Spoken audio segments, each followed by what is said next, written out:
Ooh, Gemma's going to need a serious amount of brain power to pull that one off. But for the rest of us mere mortals, is there anything we can do to boost our brain power? If anyone has an answer for that, it's Dr. Jan. He's been trawling through the science and is determined to make our audience brighter by the end of the show. Isn't that right? Absolutely. Trying as hard as I can. Then? Well, I've looked at a number of things. Diet, reading, exercise. Yeah. Or how about a little intellectually stimulating music? Ooh.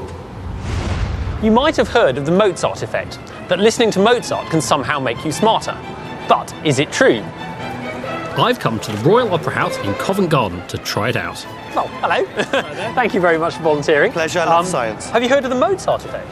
Yes, I have. Are you interested in finding out whether music affects your brain abilities? Obviously now, yeah. Yeah, well... First of all, we give our volunteers a range of cognitive tests: spatial ability, memory, and reaction time. Then I've got to get people to listen to some music. And to make sure that they aren't distracted by any of this background noise, I've borrowed this.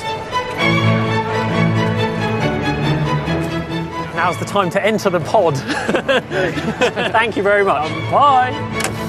The idea of the Mozart effect was based on experiments done in the 1990s. Researchers found that listening to Mozart improved people's scores at spatial IQ tests. And it's not just humans. Rats also seem to get smarter when listening to Mozart. But will our guinea pigs? The theory is that Mozart's complex melodic structures trigger patterns of brain activity used for processing spatial information, so that Mozart primes the brain to do well at spatial tasks. But to see if Mozart really is so special, I'm also going to try something a bit different.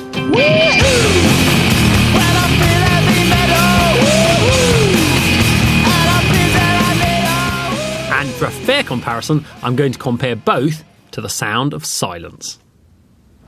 Right, 5 minutes in the pod, time to put theory to the test. Now I'm testing them again with new puzzles to see what difference it's made. Are you ready? Yeah. Go. This could be good fun. Yeah, we've got some sellotape.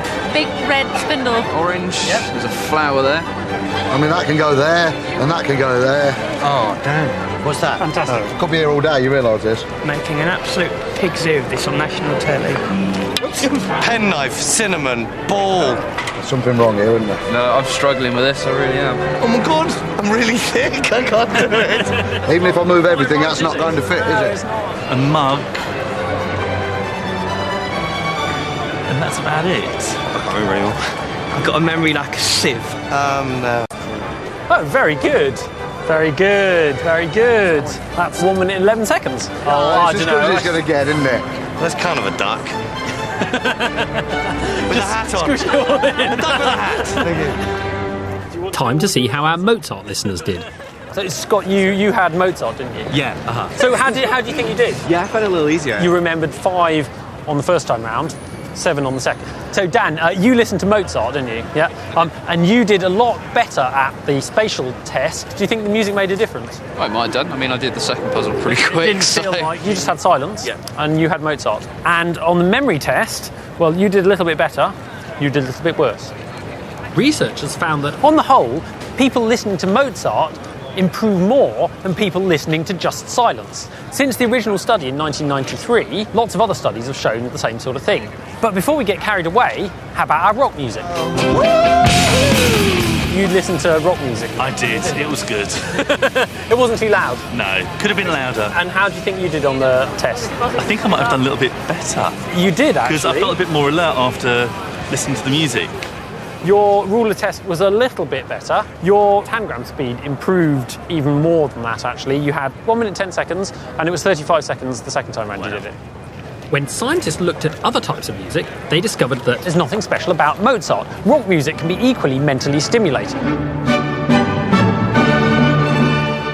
Mozart's melodic structure doesn't stimulate our brain in any unique way after all. Any arousing music can improve your brain's performance. Listening to upbeat, enjoyable music stimulates the release of certain neurotransmitters. They're chemicals that pass information between brain cells, and these temporarily enhance particular connections in your brain. That makes it more effective at processing all sorts of information. And all that means that you get temporarily smarter.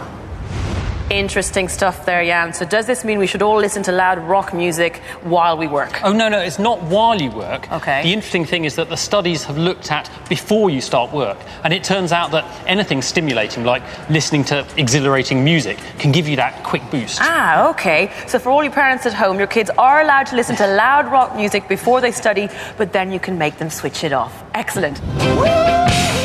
So, if arousing music can stimulate your brain and help its connections to work better, is there a way we can directly boost these electrical connections between our brain cells and improve the working of the brain? Well, the latest research has come up with what seems like an unusual solution.